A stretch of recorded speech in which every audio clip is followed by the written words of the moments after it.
All right, we'll begin this morning in our lesson books on page 38. And so last week we talked a little bit about what we think about ourselves and how we've talked the entirety of this class about the only person that's going to change you is who? You. And so we're going to look at some more specific terms today. I'll say this lesson this morning is kind of going to be some vocabulary, but the thing we want to look at is it's question number one on the next page is, are you willing to look at yourself and really talk about your problems and your issues? And so we'll leave most of the questions in the back of the book are rhetorical. Most of them say you can either discuss it as a group or discuss it with yourself, but I think it's best if you think about it with yourself and then decide whether or not you want to do anything about it. And if you need help from somebody else, talk to somebody about it. So let's begin with James, the 3rd chapter. James chapter 3, and let's begin with verse 13.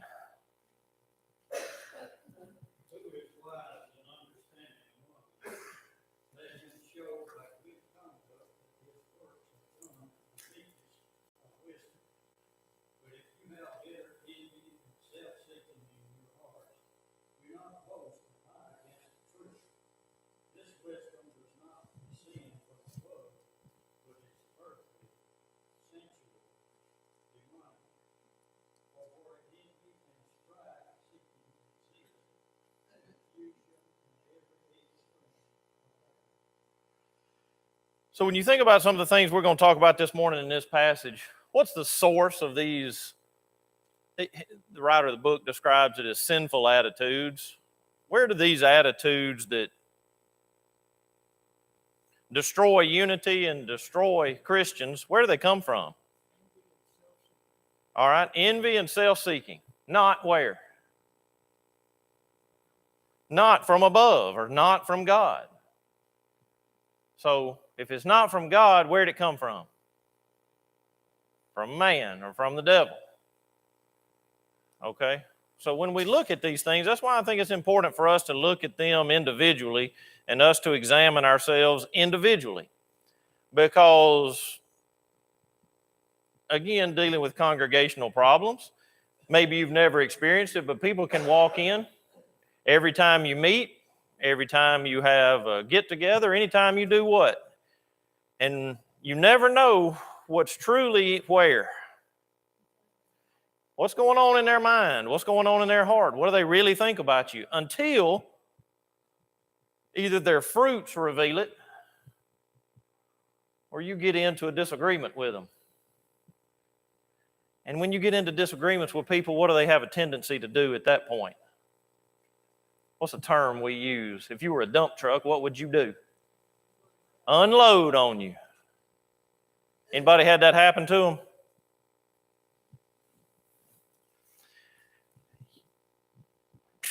Where'd that unloading come from?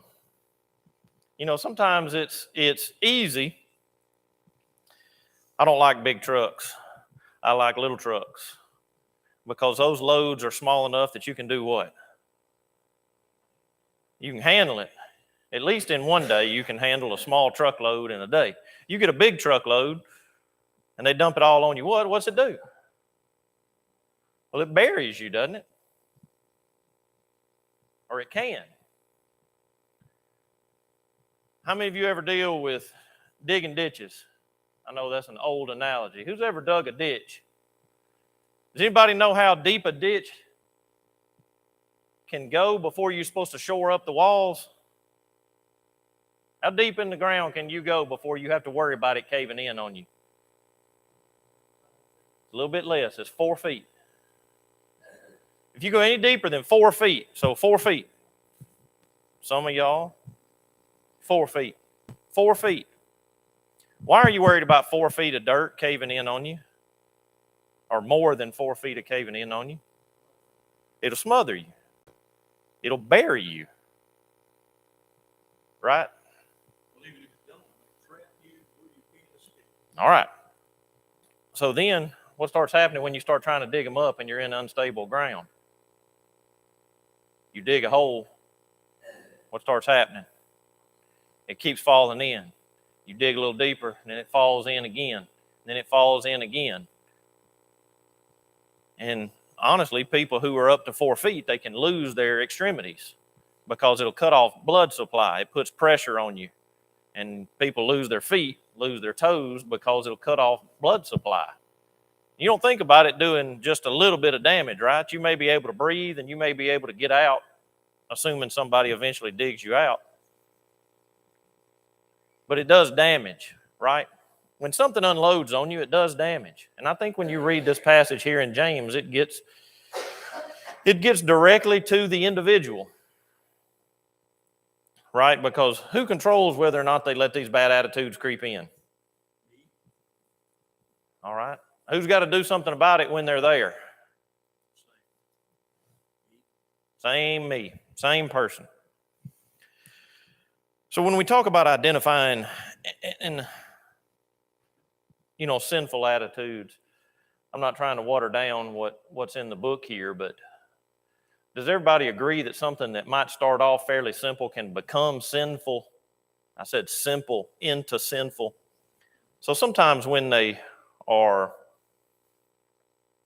in their early stages, there is a progression of sin, right? And there may be something that exists in you or an attitude that exists in you that isn't sinful today. But not dealing with it and allowing it to grow and allowing it to become a part of you may result in a sinful outcome. Does that make sense to everybody? So as we go through this lesson, I'm not going to call them all sinful attitudes. There are a couple of things that are directly labeled as sin in this list on page 39 and 40. And as we talk about them, I want to look at some of those distinctions because some of them are a direct outward display that's described as sinful in Scripture. But some of the attitudes and some of the things, and sometimes we're talking about congregational problems. But congregational problems begin with who? With individuals. All right, so let's look on page 38. There was one other statement I wanted to read. There under identifying sinful attitudes, that second paragraph says sinful attitudes as well as conduct are all in the same family. They're all relatives. Paul designates that family as works of the flesh. So that just goes back to tie in what we were talking about in James, that the attitudes and behaviors that God calls us to display as His children, as His people, only come from Him. They don't come from where? From works of the flesh. They don't come from man. They don't come from Satan. But a lot of times when we want to look at ourselves and we want to examine, am I doing okay? Who do we look to? All right, we compare ourselves with others. Why? All right, that's one primary attitude. If I'm better than that person, I'm okay. All right, that's the problem with that argument. You can always find somebody that's in a worse condition than you. Right? Well, at least I haven't gotten that far, so I'm okay. Or at least I didn't behave that way. And sometimes we even point it out not thinking about it. Did you see how so-and-so acted? Well, I didn't act that way. But did you say anything to so-and-so for how they acted? So Brother Bob mentioned getting something snatched out of his hand. What did he do eventually? He had to go to him and do what? What did you have to do, Brother Bob? That's right. And that's all you can do, because he controlled his part of that situation. When somebody treats you poorly, somebody unloads on you, the time to respond is not when. Not right then.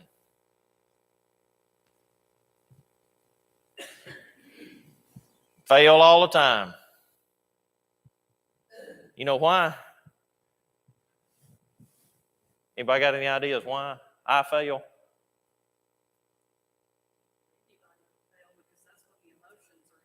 All right.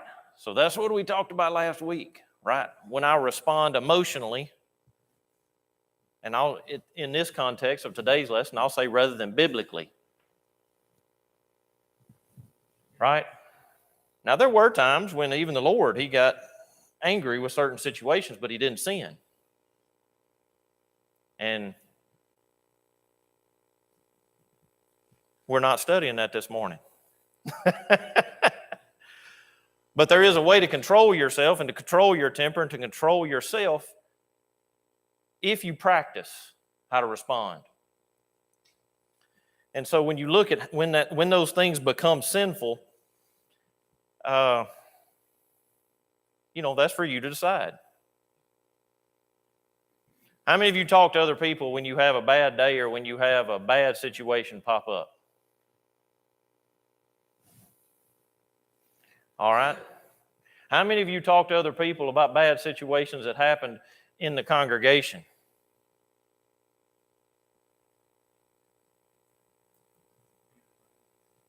Well,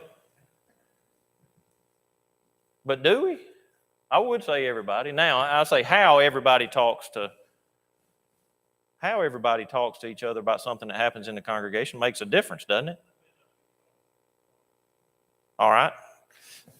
All right, so what do you mean by that?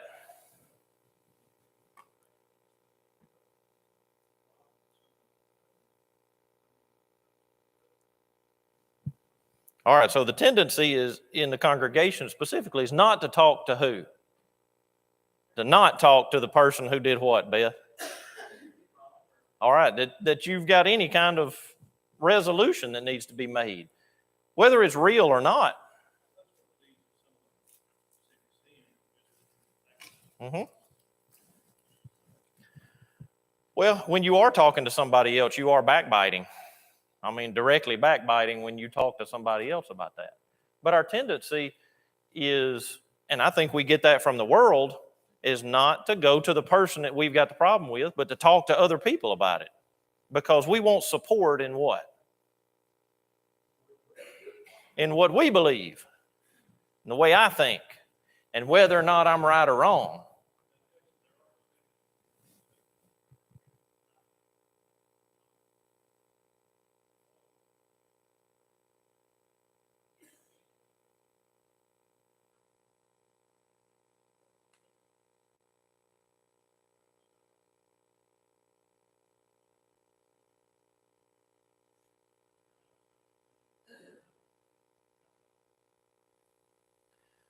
But I would say if it was an unloading, that if that was the first time anybody had confronted them when it was brought before the congregation, I would say that was potentially problematic for whoever's guilty. But you're right, there are some, and there were several issues that he addressed there.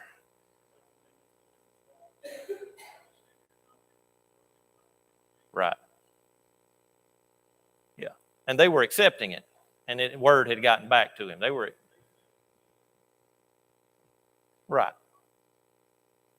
So when you look at these attitudes, and that's where we're going to go next, is New Testament terms that deal with individual attitudes and individual behaviors that are recorded for us.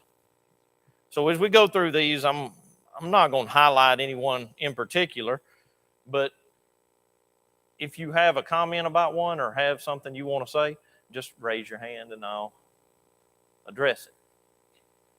So,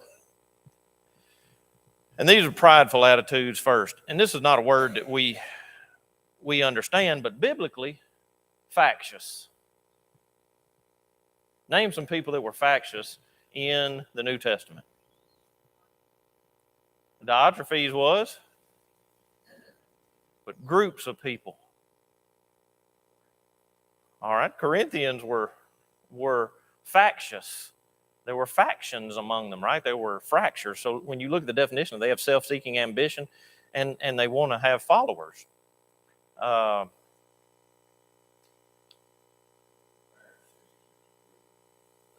the Pharisees as a group wanted to have followers, because if you don't have anybody following you, what's it really difficult to do? Lead, okay? And factions have leaders, right? So when you talk about unity, being factious and getting somebody to follow something that you think rather than something that God thinks is sinful. So I think being a factious person, contrary to God's word, that's sinful. Okay, puffed up. I think most of us understand that one. Vainglory. Now this again is talking about attitudes of pride, but vainglory and doting. So vainglory, it's especially noteworthy that Paul uses two of these terms in the plea for unity. So let's turn over to Philippians 2 and read verses 1 through 3. Therefore, if there is any consolation in Christ, any comfort of love, any fellowship of the Spirit, any affection and mercy, fulfill my joy by being like-minded, having the same love, with one accord, of one mind. Let nothing be done with selfish ambition or conceit, but in lowliness of mind, let each esteem others better than himself. Okay, so when you are, and vainglory is really just a combination of two words, even though in the Greek it's one word. It's useless glory. And when you look there in Philippians, who do you not put first? Who do you not put first? The other person. And it's not a display of our four-letter word. That whenever we deal with any of these attitudes, that they have to be dealt with from the proper attitude of love. Now, I'm going to ask you, which love of the two we've talked about in this class? Which love are we applying in this situation, and is Paul asking us to display? Is it the one that's natural or the one that's unnatural? The one that's unnatural, which is agape love. So think about that. When somebody gets ready to unload on me or gets ready to take the courage, number one, recognize that it may be difficult for that other person to say anything at all, right? Especially if you don't have a relationship with them. I won't say a good or bad relationship. You don't have a relationship with them.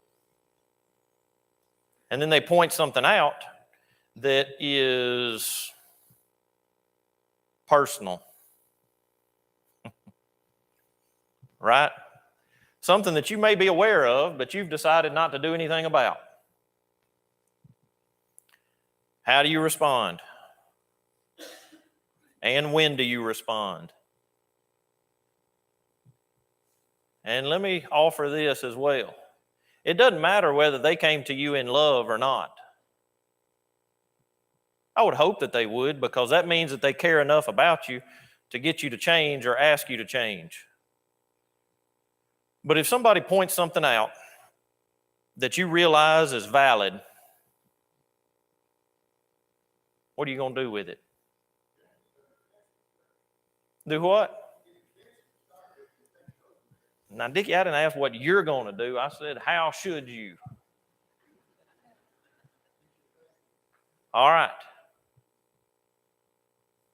So I'm just giving a hypothetical situation that somebody points something out that you didn't really want to hear. Now, Dick, our defenses go up first thing usually. That's exactly right. All right. But what we should do. All right, what we should do. And that's all I'm asking y'all to think about.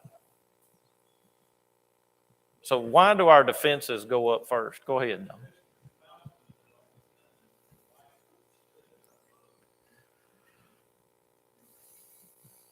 I would say the majority of the time that's probably true. Sometimes it may just be they want you to stop doing whatever you're doing. Yeah. Yeah.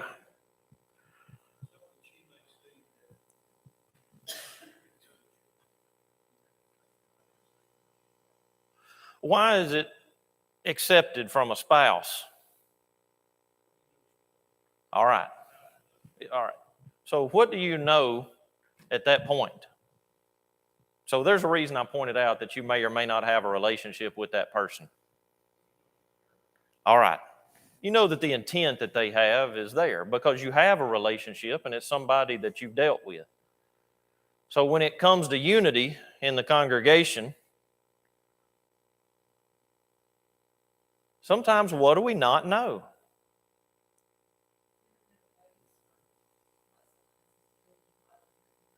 All right.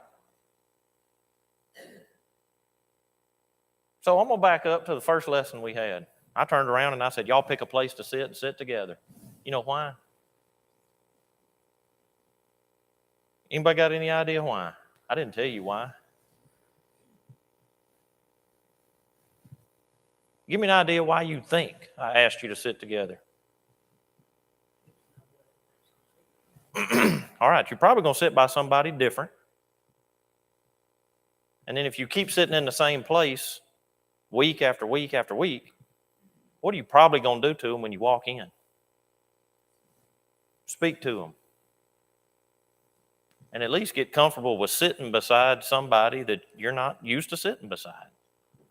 And there's a reason I didn't ask everybody to move to a certain place. I didn't say y'all all go sit here.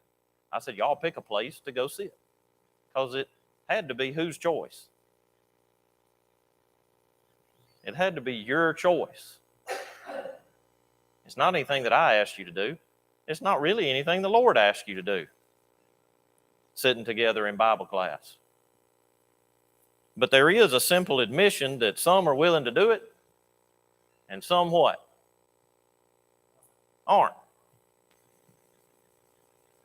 And that's okay. But take that lesson and say, well, I understand that it's my choice to go make, and it's not a sinful or an unsinful choice. It's not a question of sin. It's just a matter of, are you willing to do something different because somebody else suggested it? And I'll say there, rather than throwing up a defense right up front and defend whatever you're doing, at least try to take a second to say, is that valuable? Is there something valuable that other person pointed out to me that I might can use to improve my walk with God and to improve me as a Christian and help me have a different attitude? I won't say better or worse. I'll just say help me have it. Well, I will say better. I want to have a more Christ-like attitude, better or worse, in their eyes.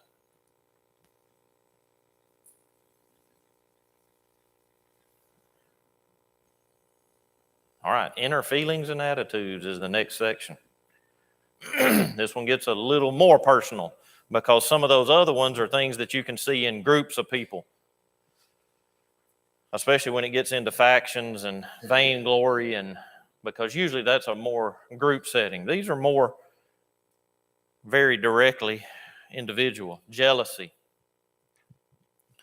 And so those of you that read it, the difference between jealousy and envying or envy are sometimes difficult to see, but it's there. Jealousy is what? You want what? You want what somebody else has got. Right? Everybody agree that's an attitude, something that you control. It elevates into envying. And when you envy, what's the change in situation? Not only do you want what they have, but what? You don't want them to have it, and sometimes you're willing to take it from them so you can have it and they don't have it.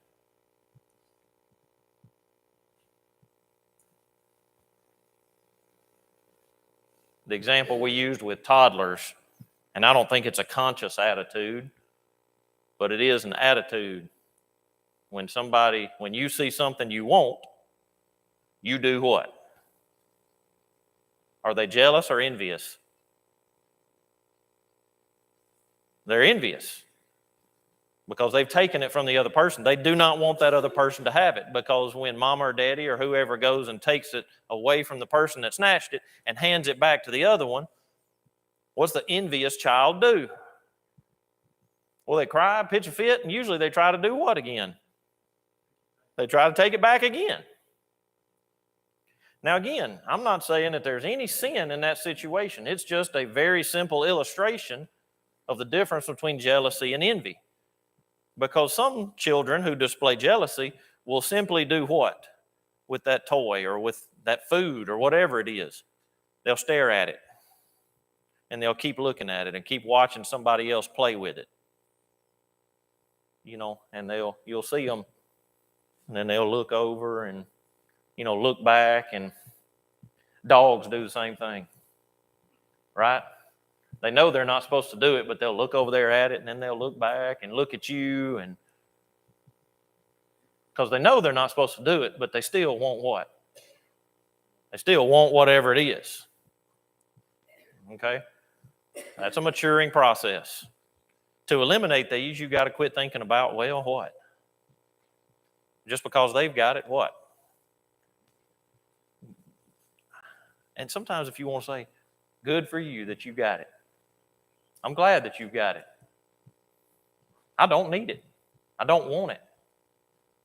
And you can eliminate those things by being happy for other people when they've got things that they've got. Have you ever noticed that the more belongings you have, the more jealous and envious you become?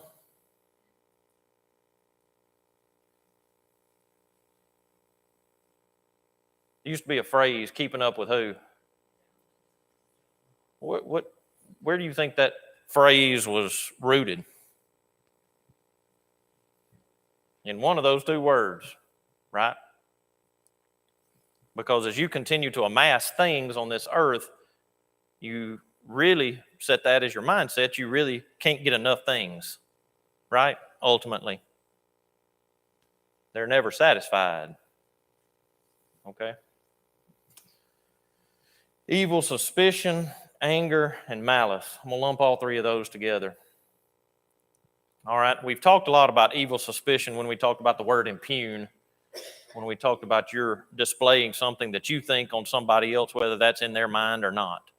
And the only way to know what's on their mind is to do what? Ask them, go talk to them. Okay? So anger and malice, again, there's another compounding word. I think, just like I think envying and jealousy are sinful attitudes, envy is going to end up in a sinful action. I think malice is a sinful action, display of anger.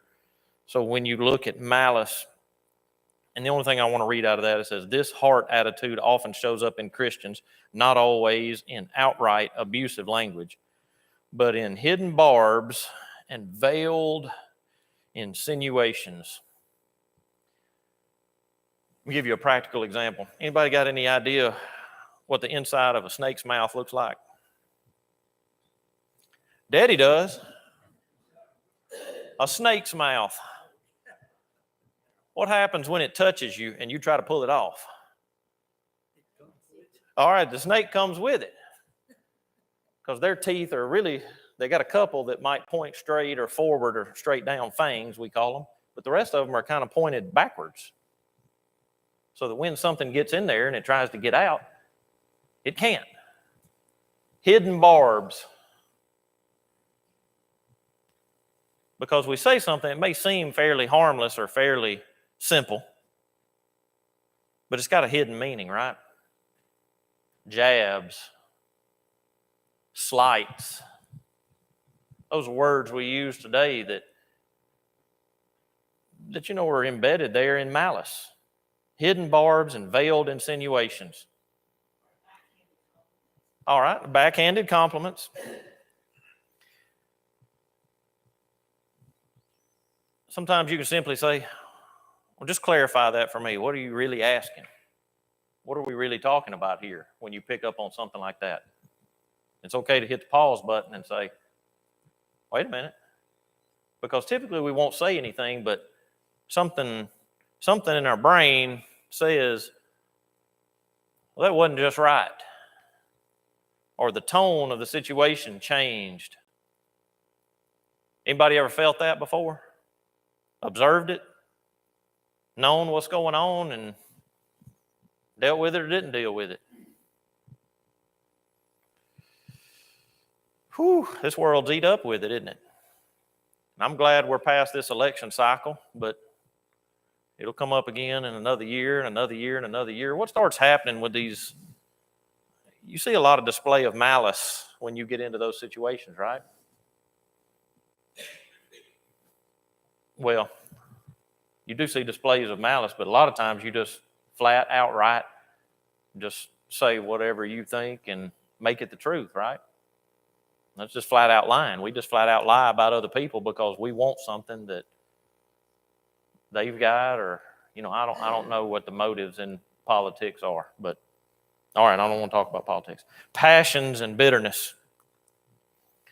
So the last two on that page. So passions, that kind of changes tone a little bit. That's inordinate desires.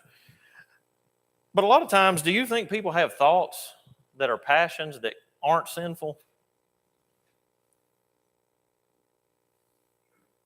Yeah, let me give you an example.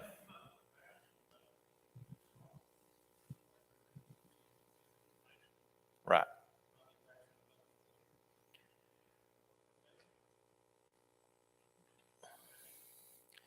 So I'll relay something to you. There's a few people that I know that are Christians that aren't married and are attracted to the same sex. Now, they've never acted on it or never behaved that way, but they've never been able to have an intimate relationship with another person with the other sex and get married. But they're faithful Christians. There can be a desire that you have to put behind you sometimes. And passions that you can't indulge in.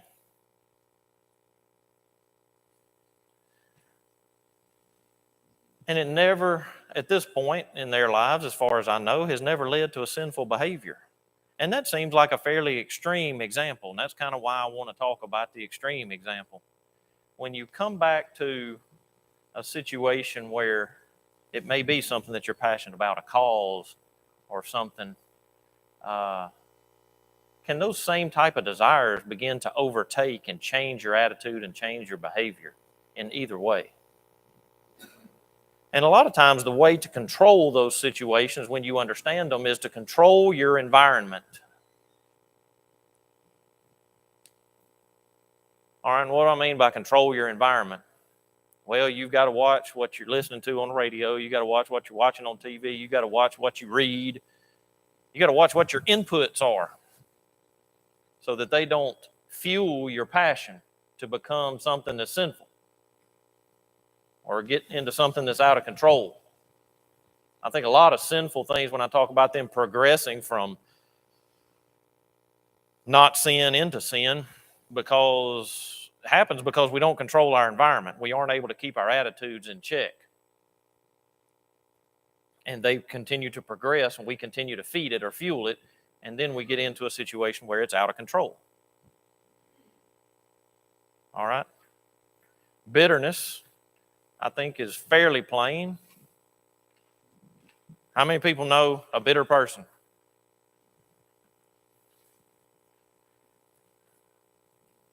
How many people in here have ever been bitter about something?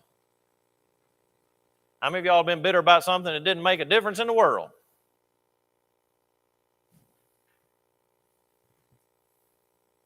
Whether Houston beat Alabama, I guarantee you there are people out there that are bitter about that.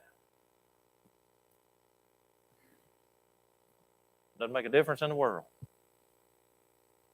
In God's world, right? Don't get bitter about it. It's okay to have a passion about sports. But when it carries over into something that can lead into some sinful attitudes, just keep it in check. All right, the last section, 10 minutes. Words and conduct. All right, this gets really down to the nitty-gritty. So we talked about strife a little bit. We've talked about really the whole point of the lesson. Anger and wrath are often brought on by one's own pride and insecurity. So last week we talked about insecurity. We talked about knowing yourself. We didn't get a lot of time to talk about it, but the insecurity within yourself.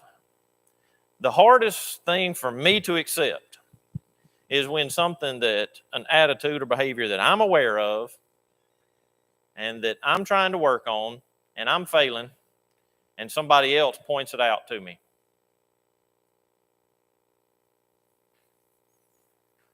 I get very emotional about those situations because I'm already aware of it. I already don't like it. And I'm already insecure about it and frustrated because I haven't been able to do more about it than I think I should. When you're in that situation, what did I tell you to give yourself?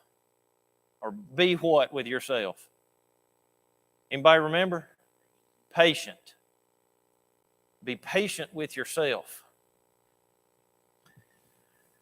And when somebody else points it out to you, I have to take a moment of patience and say, you're right.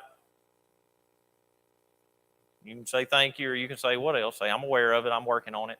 Thank you. But where is all that work happening? All right. It's somewhere in here or in here. The same way with some of these other attitudes that you may be working on them, and I'm glad you are. And somebody may be helping you with them, and I'm glad they are. But sometimes people don't see them.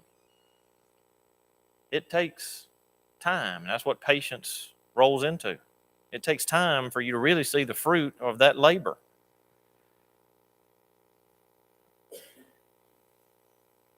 And I skipped over one, didn't I? What's number one? Whew. I think everybody understands that one. But strife is something that honestly people just stir up. We call them pot what? Pot stirrers. All right, that's the root behind the idea of strife. Somebody's always trying to stir the pot. And that's typically negative. Let me give you a positive example of pot stirring. You're making some soup with a lot of cheese in it. You better do what? Stir the pot. If you don't stir the pot, what's going to happen? So, all right, so one of two things is going to happen. It's going to stick or it's going to scorch. It'll start with sticking and then it'll end up in scorching. Guess what strife does to a congregation? Scorches it every single time. You can stir love and good works in a congregation. I would almost tell you that if you're on fire, you have to. You have to stir it. You have to stir the positive pieces. Otherwise, what? That fire ends up scorching you. Because you'll have a division, you'll have splits, you'll have differences of attitudes, you'll have individuals who are going different directions, and you'll have individuals who are talking behind one another's back, and you'll have individuals who end up separating themselves from the group.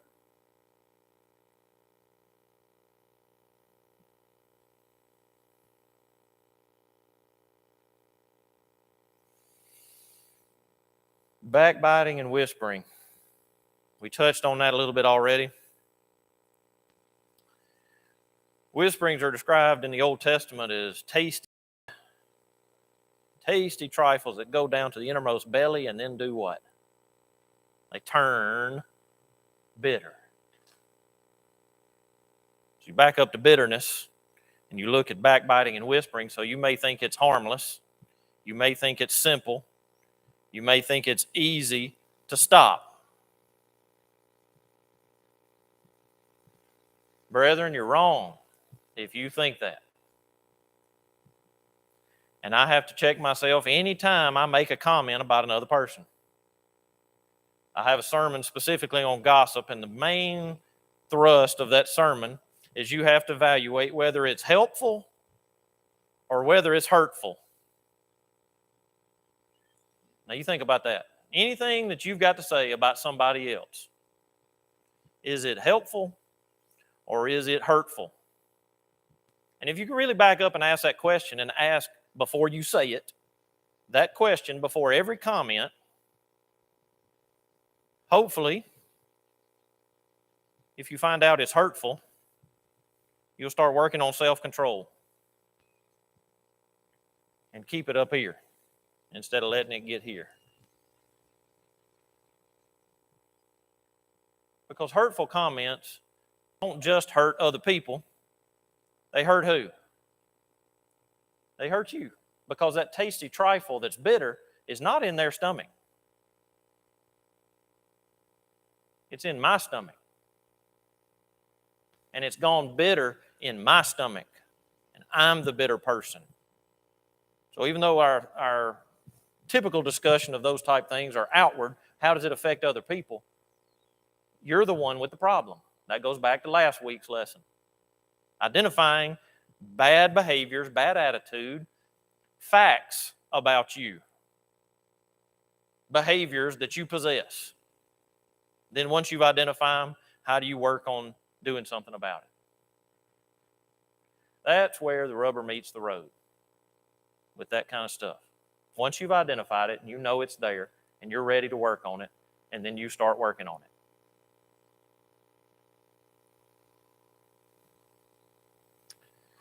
Lying is fairly straightforward.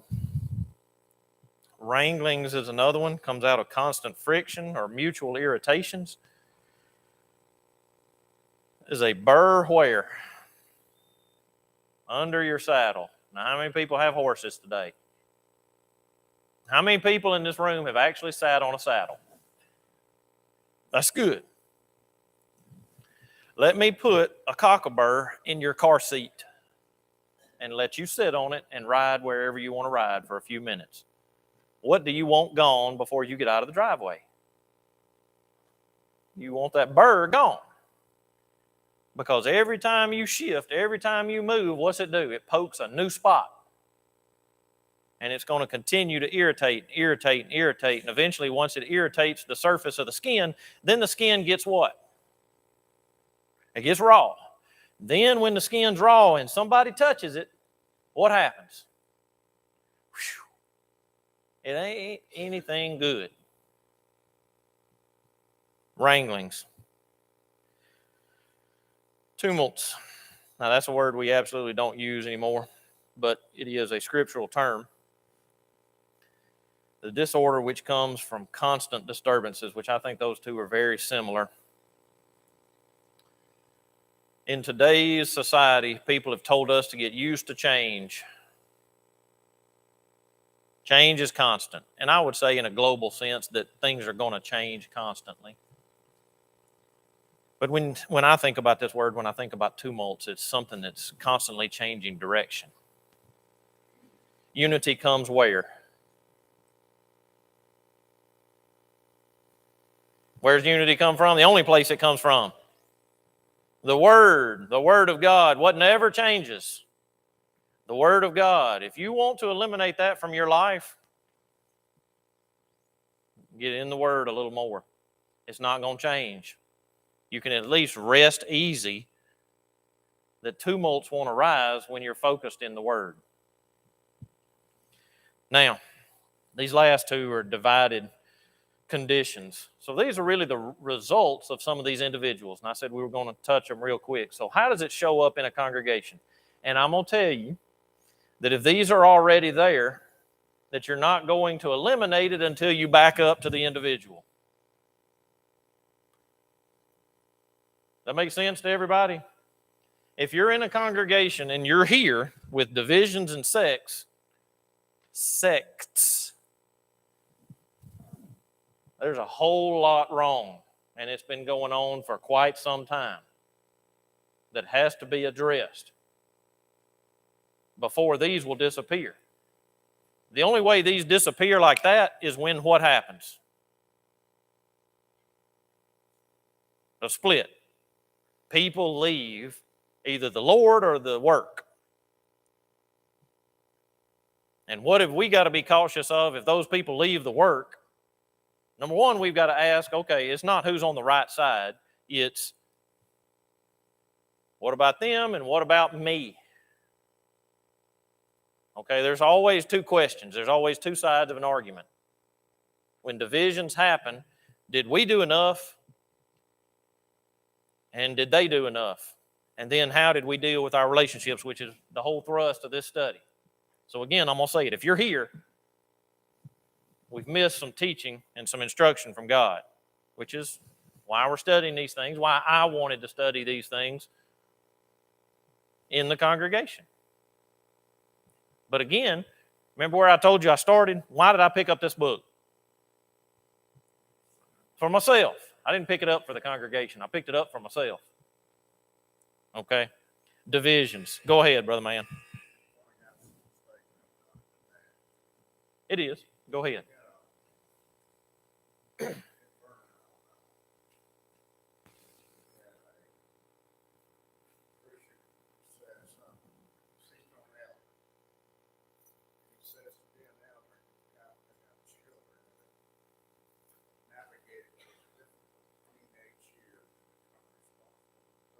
Mm-hmm.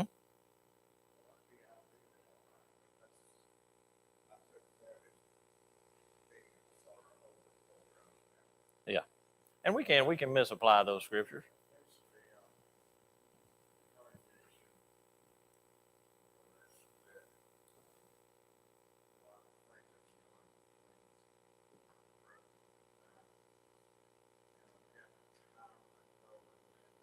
Mm-hmm.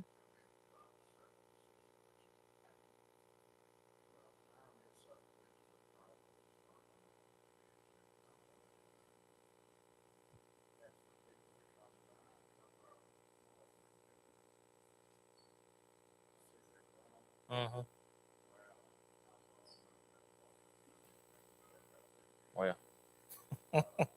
Well, so that's all we've got for time. I'm going to say one thing. So you're talking on elders. Elders are not who? They are not you. Where's the change got to happen? In you. Thank you.